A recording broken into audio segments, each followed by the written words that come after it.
Feliz y bendecido día, aprendiendo un curso de milagros.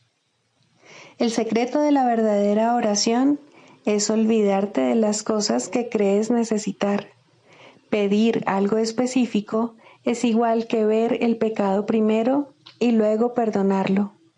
Del mismo modo, al orar pasas por alto tus necesidades específicas, tal como las ves, y las dejas en manos de Dios. Ahí se convierten en los regalos que le haces, pues le dicen que no antepondrás otros dioses a Él, ni que quieres otro amor que el suyo. Este libro es un comienzo, no un final.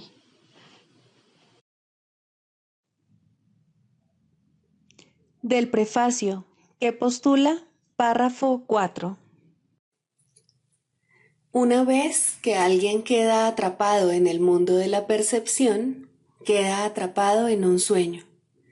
No puede escapar sin ayuda, porque todo lo que sus sentidos le muestran da fe de la realidad del sueño. Dios nos ha dado la respuesta, el único medio de escape, el verdadero ayudante. La función de su voz, su Espíritu Santo, es mediar entre los dos mundos. El Espíritu Santo puede hacer eso porque, si bien por una parte conoce la verdad, reconoce también nuestras ilusiones, aunque no cree en ellas. El objetivo del Espíritu Santo es ayudarnos a escapar del mundo de los sueños, enseñándonos cómo cambiar nuestra manera de pensar y cómo corregir nuestros errores. El perdón es el recurso de aprendizaje excelso que el Espíritu Santo utiliza para llevar a cabo ese cambio en nuestra manera de pensar. El curso, no obstante, ofrece su propia definición de lo que en realidad es el perdón, así como también de lo que es el mundo.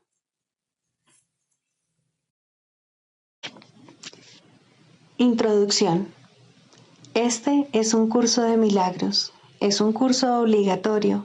Solo el momento en que decides tomarlo es voluntario. Tener libre albedrío no quiere decir que tú mismo puedas establecer el plan de estudios.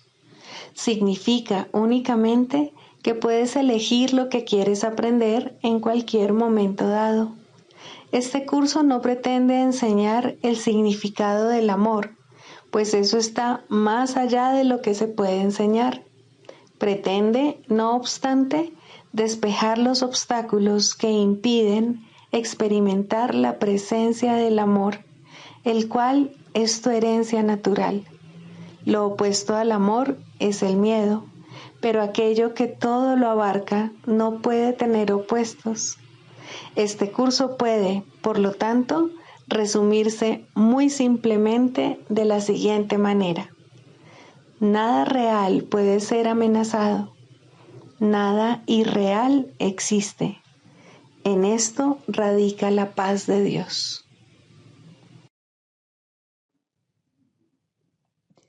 Capítulo 1.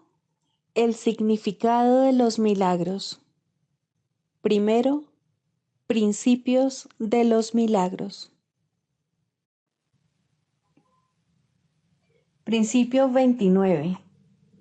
Los milagros alaban a Dios a través de ti. Lo alaban al honrar a sus creaciones, afirmando así la perfección de las mismas. Curan porque niegan la identificación con el cuerpo y afirman la identificación con el espíritu.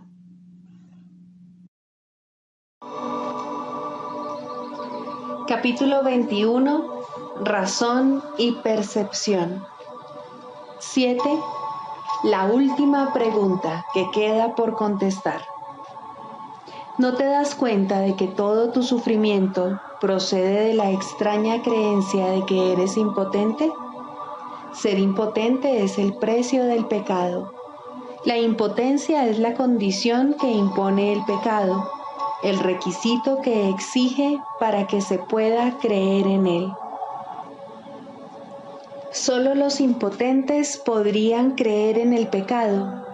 La enormidad no tiene atractivo excepto para los insignificantes. Y solo los que primero creen ser insignificantes podrían sentirse atraídos por ella. Traicionar al Hijo de Dios es la defensa de los que no se identifican con Él. Y tú, o estás de su parte o contra Él, o lo amas o lo atacas, o proteges su unidad o lo consideras fragmentado y destruido como consecuencia de tu ataque.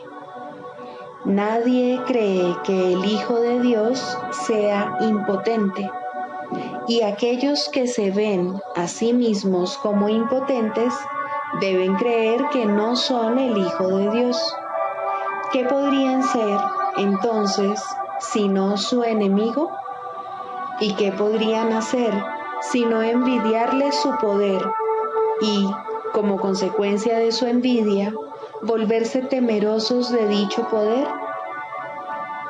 Estos son los siniestros, los silenciosos y atemorizados, los que se encuentran solos e incomunicados, y los que, temerosos de que el poder del Hijo de Dios los aniquile de un golpe, levantan su impotencia contra Él.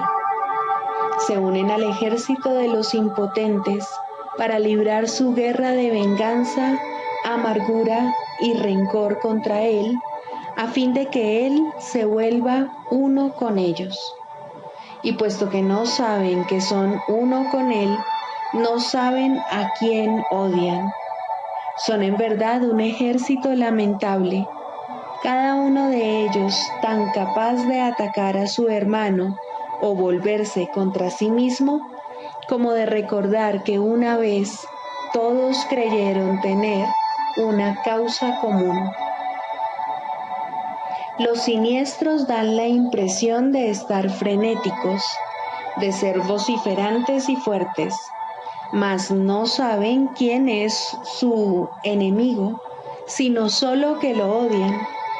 El odio los ha congregado, pero ellos no se han unido entre sí, pues si lo hubieran hecho, no serían capaces de abrigar odio. El ejército de los impotentes se desbanda en presencia de la fortaleza. Los que son fuertes son incapaces de traicionar, porque no tienen necesidad de tener sueños de poder ni de exteriorizarlos. ¿De qué manera puede actuar un ejército en sueños? De cualquier manera. Podría vérsele atacando a cualquiera con cualquier cosa. Los sueños son completamente irracionales. En ellos, una flor se puede convertir en una lanza envenenada, un niño en un gigante y un ratón puede rugir como un león. Y con la misma facilidad, el amor puede trocarse en odio. Esto no es un ejército, sino una casa de locos. Lo que parece ser un ataque concertado no es más que un pandemonium. El ejército de los impotentes es en verdad débil. No tiene armas ni enemigo. Puede ciertamente invadir el mundo y buscar un enemigo, pero jamás podrá encontrar lo que no existe. Puede ciertamente soñar que encontró un enemigo, pero éste cambia incluso mientras lo está atacando, de modo que corre de inmediato a buscarse otro y nunca consigue cantar victoria. Y a medida que corre, se vuelve contra sí mismo, pensando que tuvo un pequeño atisbo del gran enemigo que siempre elude su ataque asesino, convirtiéndose en alguna otra cosa. Cuán traicionero parece ser ese enemigo que cambia tanto que ni siquiera es posible reconocerlo. El odio, no obstante, tiene que tener un blanco. No se puede tener fe en el pecado sin un enemigo. Quien que crea en el pecado ¿Podría atreverse a creer que no tiene enemigos? ¿Podría admitir que nadie lo hizo sentirse impotente? La razón seguramente le diría que dejase de buscar lo que no puede ser hallado. Sin embargo, tiene primero que estar dispuesto a percibir un mundo donde no hay enemigos.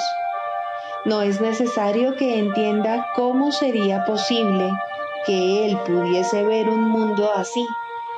Ni siquiera debería tratar de entenderlo, pues si pone su atención en lo que no puede entender, no hará sino agudizar su sensación de impotencia y dejar que el pecado le diga que su enemigo debe ser él mismo. Pero deja que se haga a sí mismo las siguientes preguntas con respecto a las cuales tiene que tomar una decisión para que esto se lleve a cabo por él. ¿Deseo un mundo en el que gobierno yo en lugar de uno que me gobierna a mí? ¿Deseo un mundo en el que yo soy poderoso en lugar de uno en el que soy impotente? ¿Deseo un mundo en el que no tengo enemigos y no puedo pecar? ¿Y deseo ver aquello que negué porque es la verdad? Tal vez ya hayas contestado las 3 primeras preguntas, pero todavía no has contestado la última, pues esta aún parece temible y distinta de las demás, mas la razón te aseguraría que todas ellas son la misma. Dijimos que en este año se haría hincapié en la igualdad de las cosas que son iguales. Esta última pregunta, que es en verdad la última, acerca de la cual tienes que tomar una decisión, todavía parece encerrar una amenaza para ti que las otras ya no poseen. Y esta diferencia imaginaria da testimonio de tu creencia de que a lo mejor la verdad es el enemigo con el que aún te puedes encontrar. En esto parece residir, pues, la última esperanza de encontrar pecado y de no aceptar el poder. No olvides que la elección entre el pecado y la verdad, o la impotencia y el poder, es la elección entre atacar y curar, pues la curación emana del poder y el ataque de la impotencia. Es posible que quieras curar a quien atacas, y el que deseas que sane tiene que ser aquel que decidiste que estuviese a salvo del ataque. ¿Y qué otra cosa podría ser esta decisión sino la elección entre verle a través de los ojos del cuerpo o bien permitir que te sea revelado a través de la visión? La manera en que esta decisión da lugar a sus efectos no es tu problema, pero tú decides lo que quieres ver. Este es un curso acerca de causas, no de efectos. Considera detenidamente qué respuesta vas a dar a esa última pregunta que todavía no has contestado y deja que la razón te diga que debe ser contestada y que su contestación reside en las otras 3. Te resultará evidente entonces que cuando observes los efectos del pecado en cualquiera de sus formas, lo único que necesitarás hacer es simplemente preguntarte a ti mismo lo siguiente: ¿es esto lo que quiero ver? ¿Es esto lo que deseo? Esta es tu única decisión, la base de lo que ocurre. No tiene nada que ver con la manera en que ocurre, pero sí con el por qué. pues sobre esto tienes control. Y si eliges ver un mundo donde no tienes enemigos y donde no eres impotente, se te proveerán los medios para que lo veas. ¿Por qué es tan importante esta última pregunta? La razón te dirá por qué. Es igual a las otras tres, salvo en lo que respecta al tiempo. Las otras son decisiones que puedes tomar, volverte atrás y luego volverlas a tomar. Pero la verdad es constante e implica un estado en el que las vacilaciones son imposibles.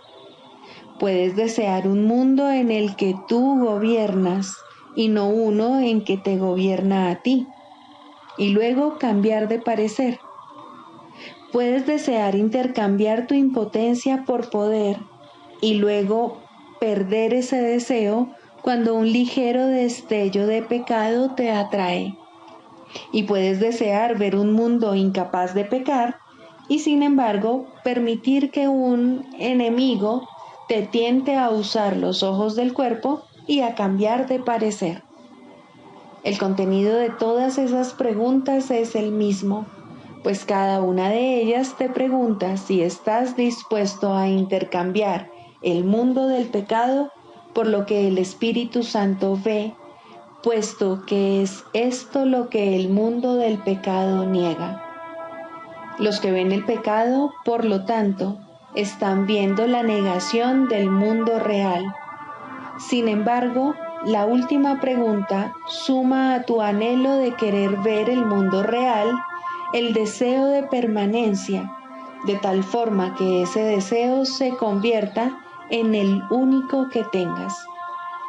Si contestas esta última pregunta con un sí, añades sinceridad a las decisiones que ya has tomado con respecto a las demás, pues solo entonces habrás renunciado a la opción de poder cambiar de parecer nuevamente. Cuando eso deje de interesarte, las otras preguntas quedarán perfectamente contestadas. ¿Por qué crees que no estás seguro de que las otras preguntas hayan sido contestadas? ¿Sería acaso necesario plantearlas con tanta frecuencia si ya se hubiesen contestado? Hasta que no se haya tomado la decisión final, la respuesta será a la vez un sí y un no, pues has contestado sí sin darte cuenta de que sí tiene que significar que no has dicho no. Nadie decide en contra de su propia felicidad, pero puede hacerlo si no se da cuenta de que eso es lo que está haciendo. Y si él ve su felicidad como algo que cambia constantemente, es decir, ahora es esto, luego otra cosa, y más tarde una sombra elusiva que no está vinculada a nada, no podrá sino decidir en contra de ella. La felicidad elusiva, la que cambia de forma según el tiempo o el lugar, es una ilusión que no significa nada. La felicidad tiene que ser constante porque se alcanza mediante el abandono del deseo de lo que no es constante. La dicha no se puede percibir excepto a través de una visión constante, y la visión constante solo se le concede a aquellos que desean la constancia.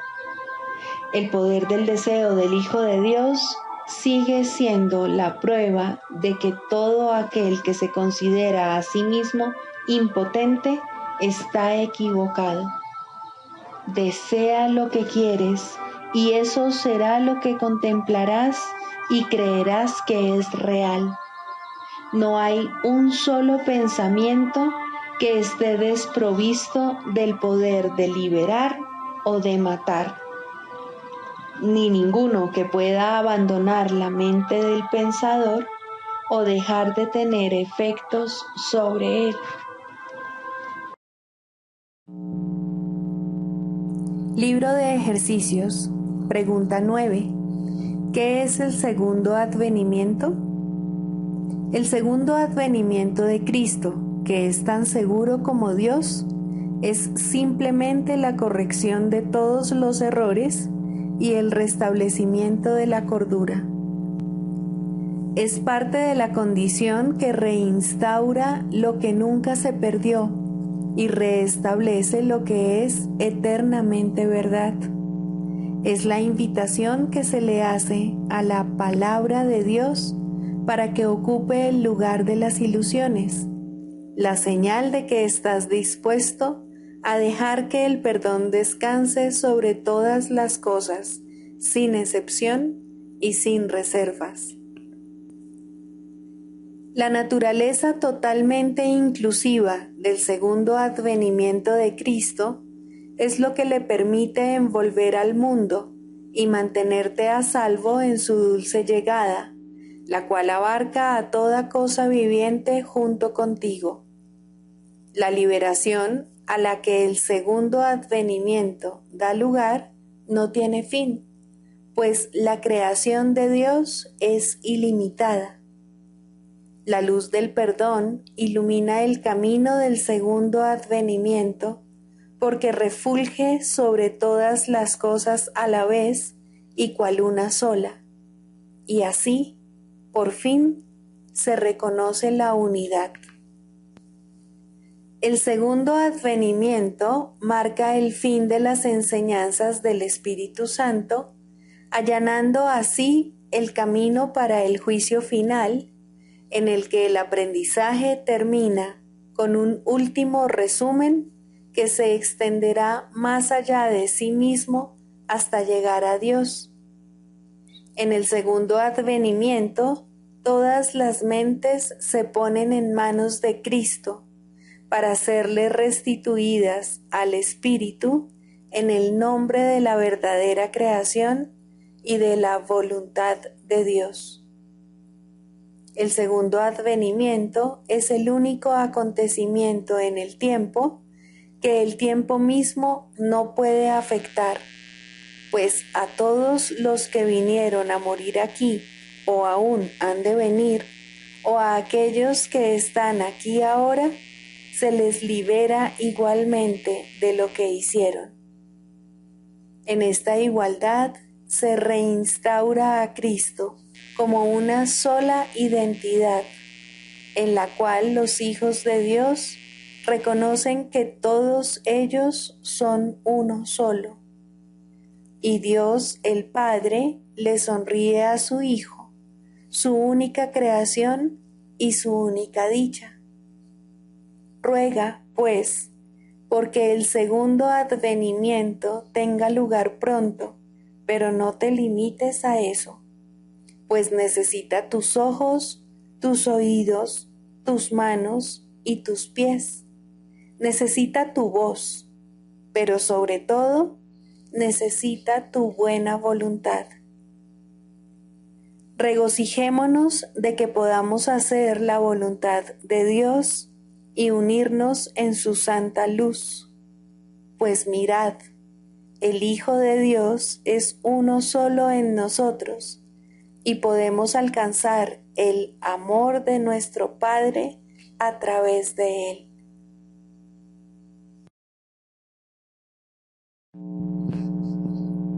Lección 301. Y Dios mismo enjugará todas las lágrimas.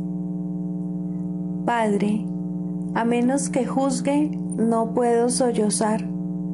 Tampoco puedo experimentar dolor o sentirme abandonado o creer que no se me necesita en este mundo. Este es mi hogar porque no lo juzgo y, por lo tanto, es únicamente lo que tú quieres que sea. Hoy lo quiero contemplar sin condenarlo, a través de ojos felices que el perdón haya liberado de toda distorsión. Hoy quiero ver tu mundo en lugar del mío, y me olvidaré de todas las lágrimas que he derramado, pues su fuente ha desaparecido. Padre, hoy no juzgaré tu mundo. El mundo de Dios es un mundo feliz. Los que lo contemplan pueden tan solo sumar a él su propia dicha y bendecirlo por ser causa de una mayor dicha para ellos. Llorábamos porque no entendíamos, pero hemos aprendido que el mundo que veíamos era falso y hoy vamos a contemplar el de Dios.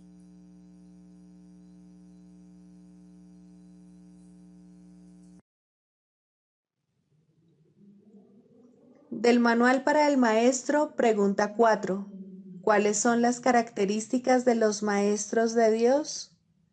8. Paciencia. Los que están seguros del resultado final pueden permitirse el lujo de esperar y esperar sin ansiedad. Para el Maestro de Dios, tener paciencia es algo natural. Todo lo que ve son resultados seguros que ocurrirán en un momento que tal vez aún le sea desconocido, pero que no pone en duda. El momento será tan apropiado como la respuesta. Y esto es verdad con respecto a todo lo que ocurre ahora u ocurra en el futuro. En el pasado no se produjeron tampoco errores, ni ocurrió nada que no sirviese para beneficiar al mundo, así como aquel a quien aparentemente le ocurrió. Tal vez esto no se entendió así en su momento.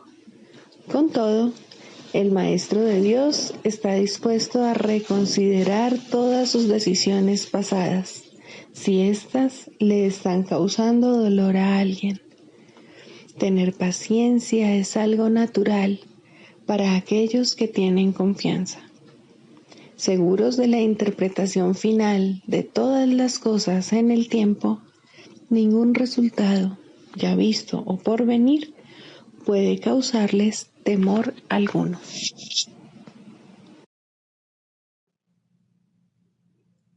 Manual para el Maestro, pregunta 28. ¿Qué es la resurrección? La resurrección, dicho llanamente, es la superación de la muerte o el triunfo sobre ella. Es un redespertar o renacimiento, un cambio de parecer con respecto al significado del mundo. Es la aceptación de la interpretación del Espíritu Santo con respecto al propósito del mundo, la aceptación de la expiación en uno mismo. Es el fin de los sueños de aflicción y la jubilosa conciencia del sueño final del Espíritu Santo. Es el reconocimiento de los dones de Dios. Es el sueño en el que el cuerpo opera perfectamente al no tener otra función que la de ser un medio de comunicación. Es la lección con la que concluye el aprendizaje, pues con ella se consuma y se trasciende. Es la invitación a que Dios dé el paso final. Es el abandono de cualquier otro propósito, cualquier otro interés, cualquier otro deseo o cualquier otro empeño. Es el deseo único de estar con el Padre que tiene su Hijo. La resurrección, al ser la afirmación de la vida, es la negación de la muerte.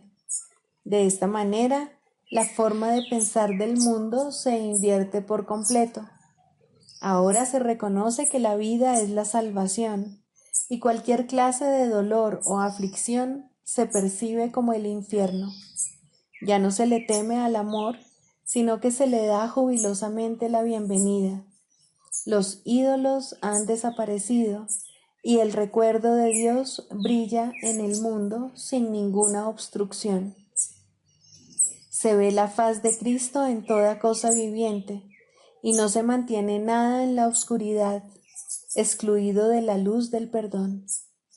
Ya no quedan pesares sobre la tierra, el júbilo del cielo ha descendido sobre ella. Ahí termina el programa de estudios. de ahí en adelante no habrá necesidad de más instrucciones. La visión ha sido totalmente corregida y todos los errores han sido deshechos. El ataque no tiene sentido y la paz ha llegado. Se ha alcanzado la meta del programa de estudios. Los pensamientos se dirigen hacia el cielo y se apartan del infierno. Todo anhelo queda satisfecho, pues, ¿qué queda ahora que no tenga respuesta o que esté incompleto? La última ilusión se extiende sobre el mundo, perdonándolo todo y sustituyendo todo ataque. Se ha logrado la inversión total. No queda nada que contradiga la palabra de Dios. No hay nada que se oponga a la verdad. Y ahora, por fin, la verdad puede llegar. Cuán pronto vendrá cuando se le invite a entrar y a envolver semejante mundo. Todos los corazones palpitantes se encuentran tranquilos y llenos de gran expectación, porque la hora de lo eterno está por llegar. La muerte no existe. El Hijo de Dios es libre, y en su libertad radica el fin del miedo. Ya no quedan en la tierra lugares ocultos que puedan dar refugio a ilusiones enfermizas, a sueños de temor o a percepciones falsas del universo. Todas las cosas se ven en la luz, y en la luz se transforma y se comprende su propósito. Y nosotros, los hijos de Dios, nos levantamos del polvo y contemplamos nuestra perfecta impecabilidad. El canto del cielo se escucha por todo el mundo a medida que éste es elevado y conducido a la verdad. Ahora no hay distinciones, las diferencias han desaparecido y el amor se contempla a sí mismo. ¿Qué necesidad hay ahora de otro panorama? ¿Queda algo que la visión pueda llevar a cabo? Ya hemos visto la faz de Cristo, su impecabilidad y su amor tras toda forma y más allá de todo propósito. Somos santos porque su santidad en verdad nos ha liberado y aceptamos su santidad como nuestra, como en efecto lo es, y seremos eternamente tal como Dios nos creó, y lo único que deseamos es que su voluntad sea la nuestra. Las fantasías de otra voluntad separada desaparecen, pues hemos encontrado unidad de propósito. Estas son las cosas que nos aguardan a todos, pero aún no estamos listos para darles la bienvenida jubilosamente.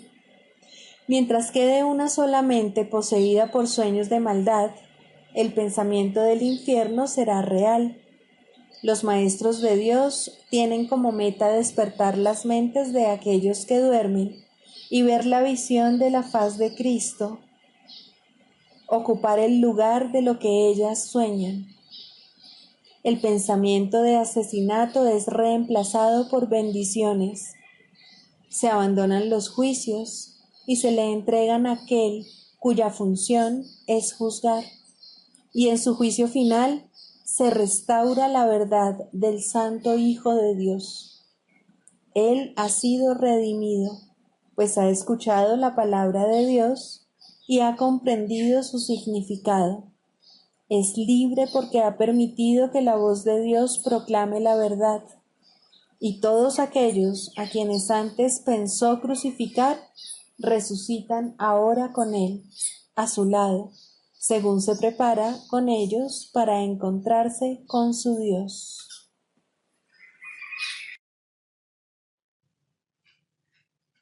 Clarificación de términos. Mente, espíritu.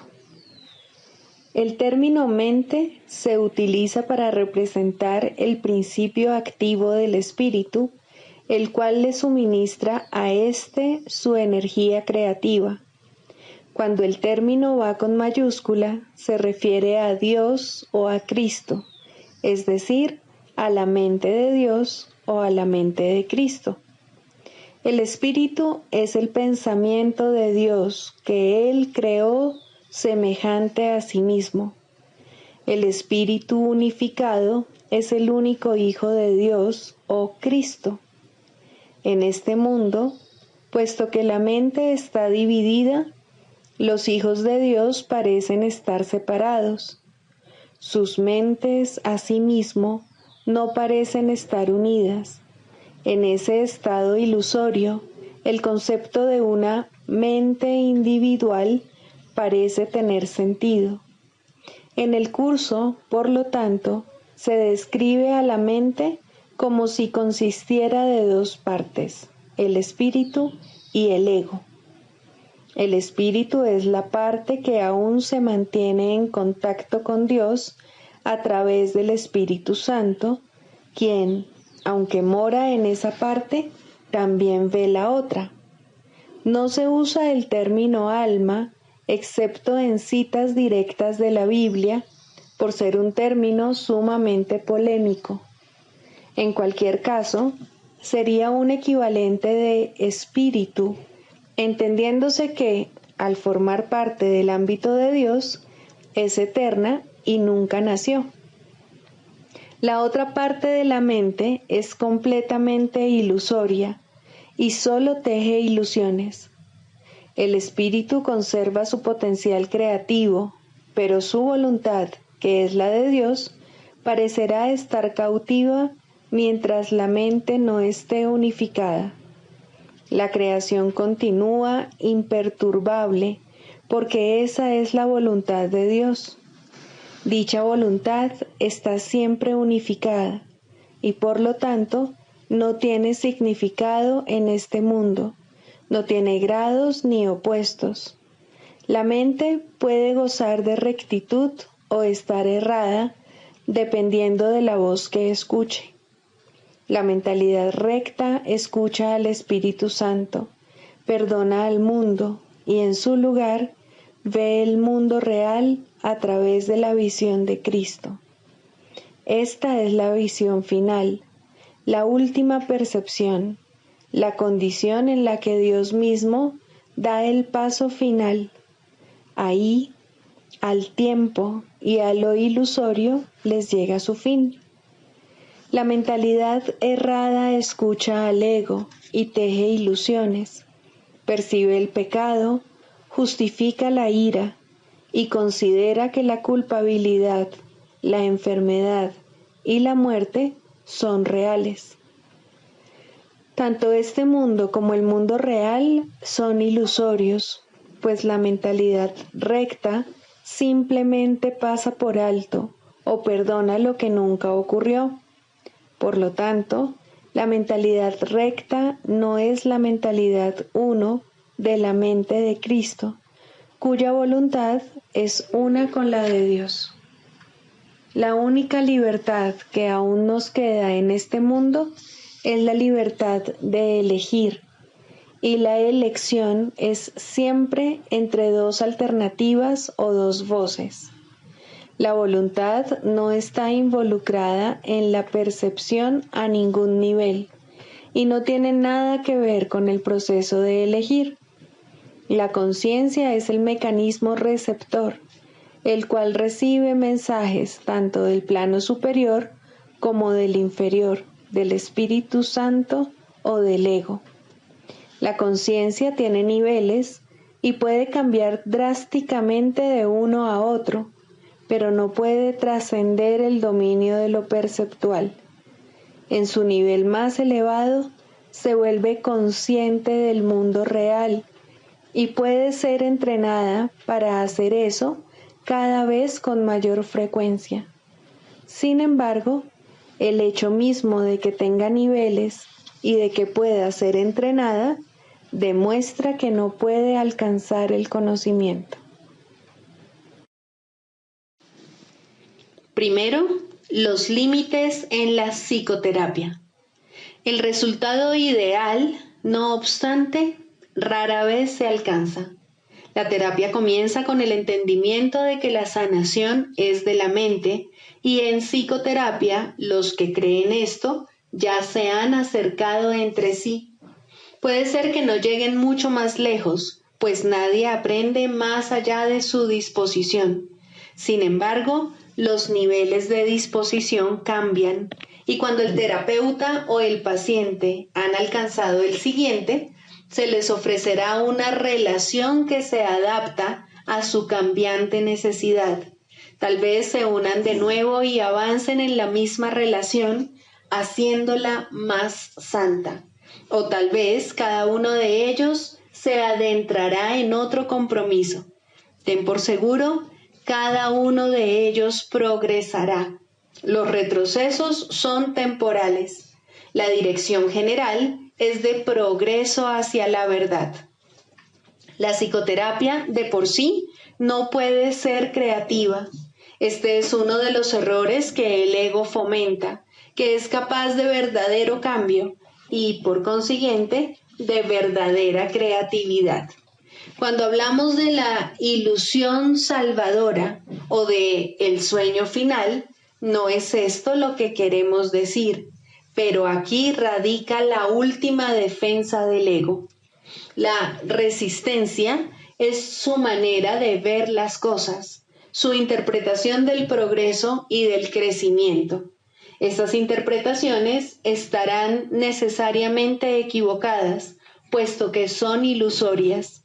Los cambios que el ego busca no son cambios reales, son solo sombras más profundas o tal vez distintos patrones de nubes. Sin embargo, lo que está hecho de nada no puede ser llamado nuevo o diferente. Las ilusiones son ilusiones. La verdad es verdad. La resistencia, como se define aquí, puede ser característica tanto de un terapeuta como de un paciente. En ambos casos, le pone un límite a la psicoterapia porque restringe sus objetivos. El Espíritu Santo tampoco puede luchar contra las intrusiones del ego en el proceso terapéutico, pero Él esperará y su paciencia es infinita. Su meta es siempre totalmente indivisa. Cualesquiera que sean las resoluciones alcanzadas por el paciente y el psicoterapeuta con respecto a sus propias metas divergentes, no pueden llegar a reconciliarse completamente como una hasta que se unen con las suyas. Solo entonces acaba todo conflicto, pues solo entonces puede haber certidumbre. En forma ideal, la psicoterapia es una serie de encuentros santos en los que los hermanos se encuentran para bendecirse y recibir la paz de Dios. Y esto llegará a ocurrir algún día para todo paciente sobre la faz de la tierra, pues ¿quién, sino un paciente, podría haber llegado aquí? El terapeuta es solo un maestro de Dios un poco más especializado. Aprende mediante la enseñanza y cuanto más avanzado se encuentra, más enseña y más aprende. Pero cualquiera que sea la fase en la que se encuentra, hay pacientes que lo necesitan exactamente así. No pueden asimilar más de lo que él puede dar por el momento. Sin embargo, ambos finalmente hallarán la cordura. El canto de la oración. Cuarto, orar con otros. Hasta que, por lo menos, no comience el segundo nivel, uno no puede unirse a otros en oración, pues hasta ese punto, cada cual no puede sino pedir cosas diferentes. Mas, una vez que se ha cuestionado la necesidad de considerar a otro como un enemigo, y la razón para hacerlo se ha reconocido, aunque sea por un instante, resulta posible unirse a otros en oración. Los enemigos no comparten una misma meta. En esto se basa su enemistad. Sus deseos particulares son sus arsenales, sus fortalezas de odio. La clave para alcanzar un nivel aún más alto de oración radica en este sencillo pensamiento, en este cambio de mentalidad. Tú y yo caminamos juntos. Ahora es posible ser de ayuda en la oración y de esta manera tú mismo podrás subir un peldaño más. Con este paso se inicia el ascenso más rápido, pero todavía quedan muchas lecciones por aprender. El camino está libre y despejado y hay motivos para sentirse esperanzado. Aún así, es posible que al comienzo lo que piden, incluso aquellos que se unen en oración, no sea la meta a la que la oración debería realmente aspirar. Incluso pueden pedir cosas juntos y así dar lugar a la ilusión de que comparten una misma meta. Pueden pedir juntos cosas específicas sin darse cuenta de que están pidiendo efectos sin causas, y esto no se les puede dar, pues nadie puede recibir tan solo efectos implorándolos a una causa de la que no provienen. De modo que incluso unirse a otros no es suficiente si los que oran juntos no preguntan, ante todo, ¿cuál es la voluntad de Dios? Solo de esta causa puede proceder la respuesta en la que todo lo específico se satisface y todos los deseos particulares se unifican. Orar por cosas específicas es pedir que de alguna manera el pasado se repita. Lo que antes se disfrutó o pareció disfrutarse, y lo que era de otro y él parecía amar, no son sino ilusiones del pasado.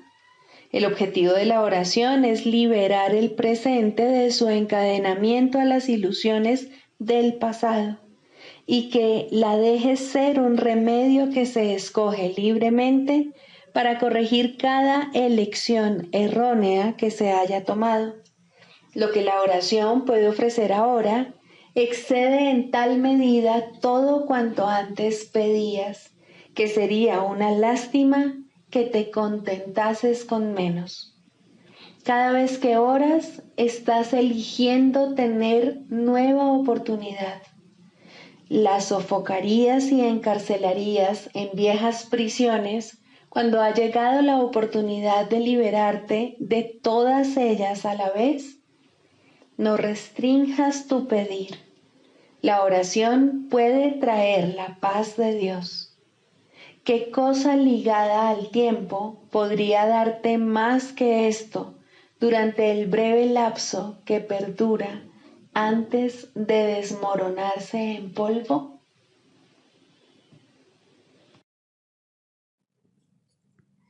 Sigamos a Jesús haciendo del perdón algo tan natural como respirar y algo tan vital como el aire. Amén.